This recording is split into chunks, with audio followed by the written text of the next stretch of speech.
Chapter 13.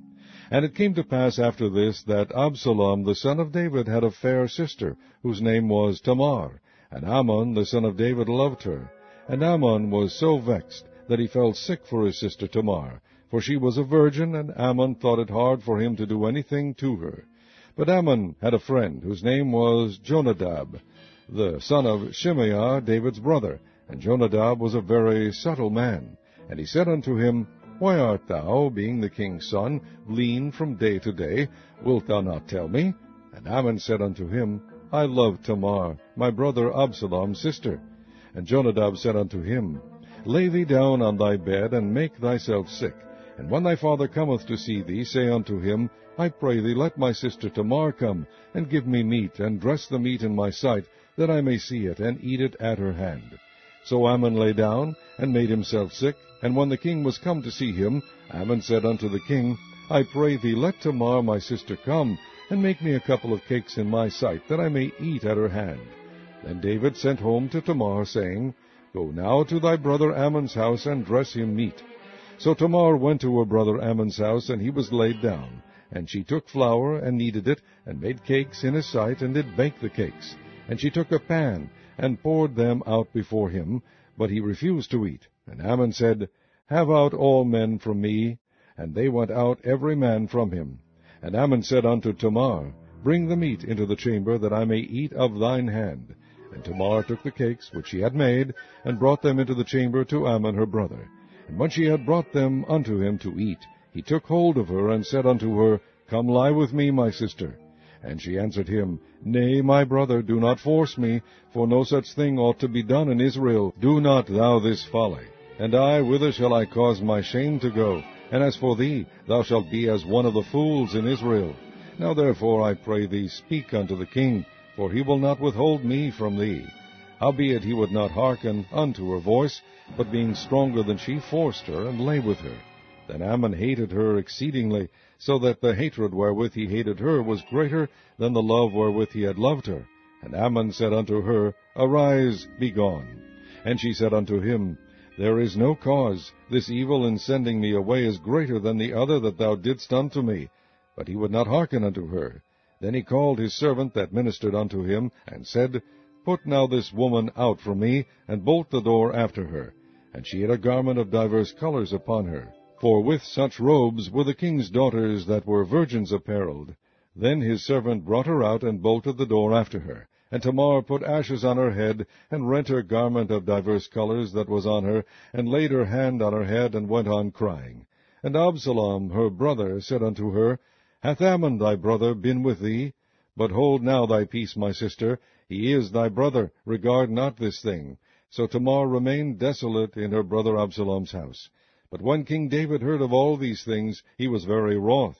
And Absalom spake unto his brother Amnon neither good nor bad, for Absalom hated Amnon, because he had forced his sister Tamar. And it came to pass after 2 full years that Absalom had sheep shearers in Baal Hazor, which is beside Ephraim, and Absalom invited all the king's sons. And Absalom came to the king, and said, Behold now, thy servant hath sheep shearers. Let the king, I beseech thee, and his servants go with thy servant. And the king said to Absalom, Nay, my son, let us not all now go, lest we be chargeable unto thee. And he pressed him, howbeit he would not go, but blessed him. Then said Absalom, If not, I pray thee, let my brother Ammon go with us. And the king said unto him, Why should he go with thee? But Absalom pressed him, that he let Ammon and all the king's sons go with him.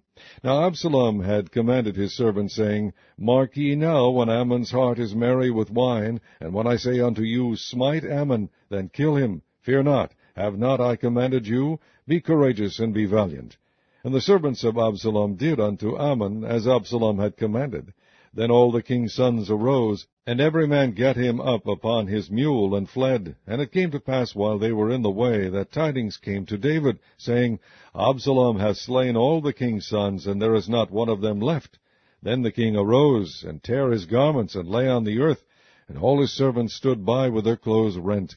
And Jonadab the son of Shimeah, David's brother, answered and said, Let not my lord suppose that they have slain all the young men the king's sons. For Ammon only is dead, For by the appointment of Absalom this hath been determined from the day that he forced his sister Tamar. Now therefore let not my lord the king take the thing to his heart, to think that all the king's sons are dead, for Ammon only is dead. But Absalom fled, and the young man that kept the watch lifted up his eyes, and looked, and behold, there came much people by the way of the hillside behind him. And Jonadab said unto the king, Behold, the king's sons come, as thy servant said, so it is. And it came to pass, as soon as he had made an end of speaking, that, behold, the king's sons came, and lifted up their voice, and wept. And the king also and all his servants wept very sore. But Absalom fled, and went to Talmai, the son of Ammihud, king of Geshur, and David mourned for his son every day. So Absalom fled, and went to Geshur, and was there 3 years. And the soul of King David longed to go forth unto Absalom, for he was comforted concerning Ammon, seeing he was dead. Chapter 14.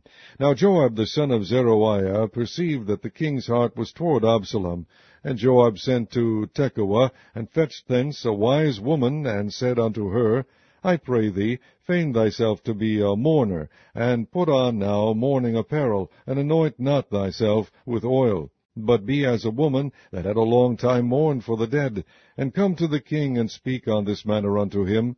So Joab put the words in her mouth. And when the woman of Tekoa spake to the king, she fell on her face to the ground, and did obeisance, and said, Help, O king.